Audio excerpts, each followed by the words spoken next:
പമ്പയിൽ നടക്കാൻ പോകുന്ന അയ്യപ്പ ഭക്ത സംഗമം ആടിത്തിമിർത്തുകൊണ്ടിരിക്കുകയാണ് ഇപ്പോൾ. ചർച്ചകളിലും വാദപ്രതിവാദങ്ങളിലുമായിട്ട് അങ്ങനെ മുമ്പോട്ട് പോവുകയാണ്. പമ്പയിലാണ് അയ്യപ്പ ഭക്ത സംഗമം നടത്തുന്നത്. തിരുവിതാംകൂർ ദേവസ്വം ബോർഡിന്റെ 75 വർഷം പിന്നിടുമ്പോൾ നടത്തുന്ന ആഘോഷം സർക്കാർ നേരിട്ട് ചുക്കാൻ പിടിക്കുന്നു. അയ്യപ്പ ഭക്ത സംഗമം നല്ലത് തന്നെയാണ്.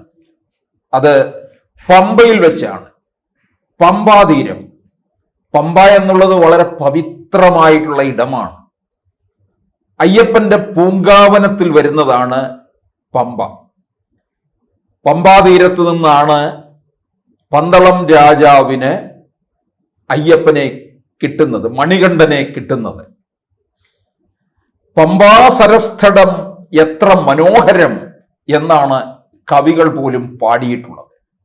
രാമായണത്തിനായാലും മറ്റു പല കൃതികളിലും പമ്പയെപ്പറ്റി വർണ്ണന ധാരാളമുണ്ട്. ബലിതർപ്പണത്തിനുള്ള സൗകര്യവും ഉണ്ട്. പമ്പയിൽ ക്ഷേത്രമുണ്ട്.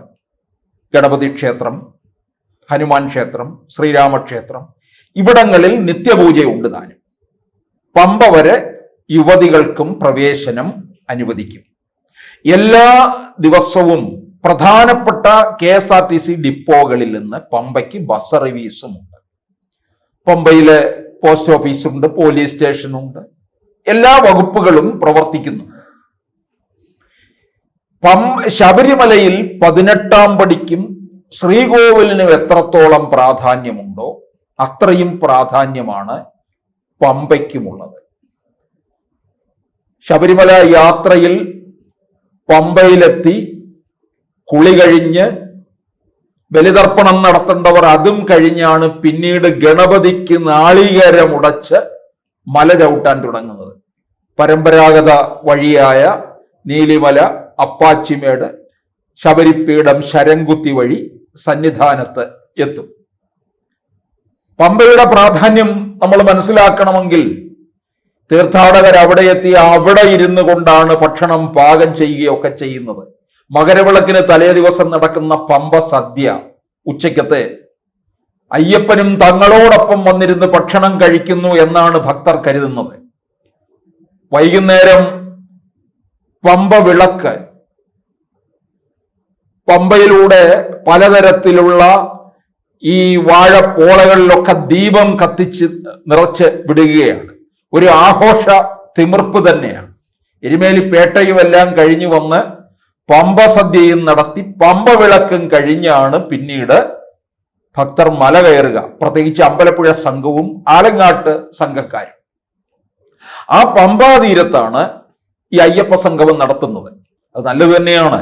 അയ്യപ്പന്മാരുടെ കൂട്ടായ്മ ഉണ്ടാകുന്നത്, ഭക്തരുടെ ആവശ്യങ്ങൾ ഉന്നയിക്കാൻ ഒരു ഇടം കിട്ടുന്നത്, ആ ആവശ്യങ്ങൾക്ക് ചെവി കൊടുക്കുന്നത് ഒക്കെ നല്ലത് തന്നെയാണ്. അതിനനുസരിച്ച് പിറ്റേ കൊല്ലം തീർത്ഥാടനത്തിന് അതൊക്കെ വഴിയൊരുക്കിയാൽ അതെല്ലാം ഭക്തരുടെ സുഗമമായ കാര്യങ്ങൾ നടത്തിപ്പിന് സഹായകമാകും.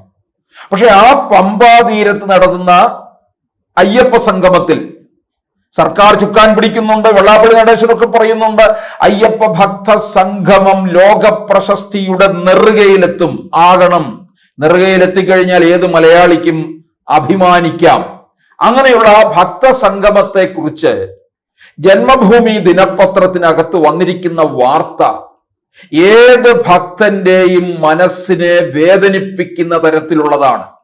അത് ശരിയാണെന്നുണ്ടെങ്കിൽ പമ്പയിൽ നടക്കുന്ന അയ്യപ്പ ഭക്ത സംഗമം സർക്കാരിന് വലിയ ഒരു തിരിച്ചടി ഉണ്ടാക്കുകയും ചെയ്യും.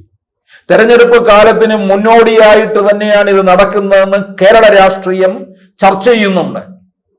ആ സാഹചര്യത്തിൽ ഒരിക്കൽ കൈവിട്ടുപോയ ഹൈന്ദവ വോട്ടുകൾ തിരിച്ചു പിടിക്കുന്നതിന് വേണ്ടി CPM ആസൂത്രിതമായി നടത്തുന്നത് പിണറായിയുടെ പ്രായശ്ചിത്തവുമാണ് അയ്യപ്പ ഭക്ത സംഗമം എന്ന് പറയുന്നുണ്ട്.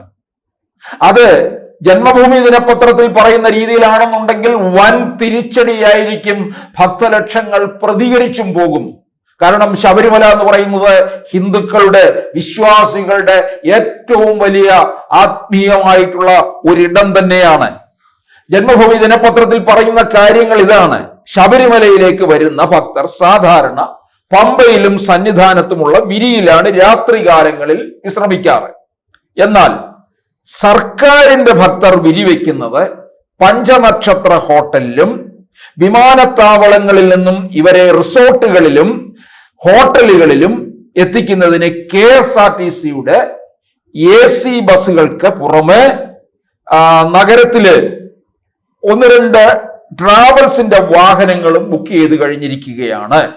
വളരെ ആഡംബരമായിട്ടുള്ള വാഹനങ്ങൾ തന്നെ. സംഗമത്തിനായി പമ്പയിൽ എത്തിക്കുന്നതും ഒക്കെ ഈ വാഹനത്തിലാണ്.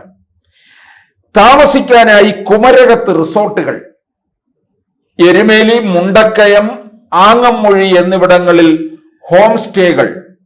അത് വരുന്ന ആ ഭക്തരുടെ ആ ഓരോ ക്ലാസ് അനുസരിച്ചിരിക്കും.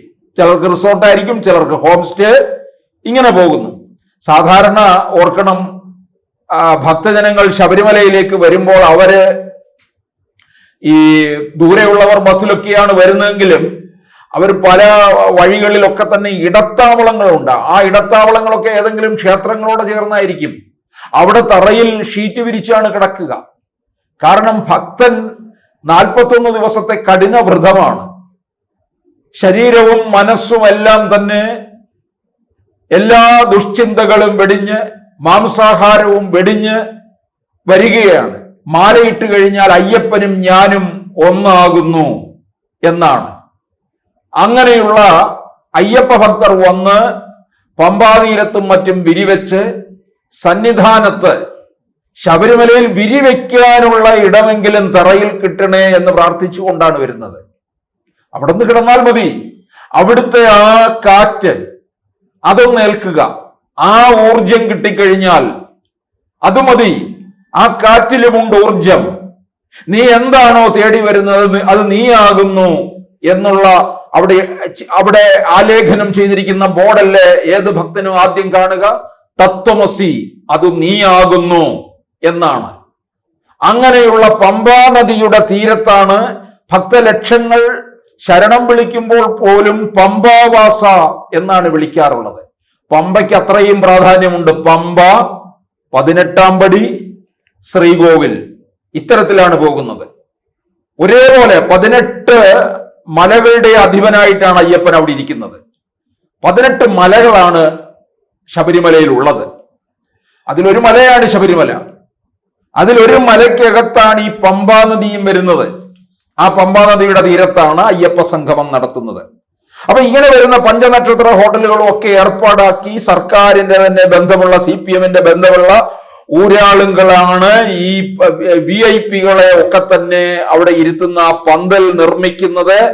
കൂടാതെ ചർച്ചകൾ നടക്കുമ്പോൾ കുടിവെള്ളവും മറ്റും നൽകുന്നതിനായി 40 യുവതികളെ ഏർപ്പാടാക്കി എന്ന് പറയുന്നുണ്ട്. പിന്നെ തിരുവനന്തപുരത്തുള്ള കാറ്ററിംഗ് യൂണിറ്റ് ആണ് ഭക്ഷണ കരാർ നൽകിയിരിക്കുന്നത്. അത് ബൊഫേ സംവിധാനമാണ് ക്രമീകരിച്ചിരിക്കുന്നത്. നോൺ വെജിറ്റേറിയൻ വേണോ എന്ന കാര്യത്തിൽ അന്തിമ തീരുമാനമായില്ല. ഇതാണ് നമ്മുടെ ഭക്തലക്ഷങ്ങളുടെ മനസ്സിനെ വേദനിപ്പിക്കുന്ന ഒരു കാര്യം.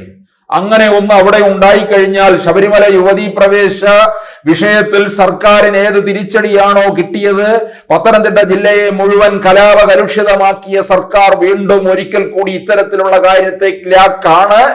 കാര്യത്തിലേക്കാണ് പോകുന്നതെന്ന് സൂചന കിട്ടിക്കഴിഞ്ഞാൽ ഭക്തലക്ഷങ്ങൾ അടങ്ങിയിരിക്കില്ല, അവർ മാപ്പ് കൊടുക്കില്ല എന്നുള്ളത് ഉറപ്പാണ്.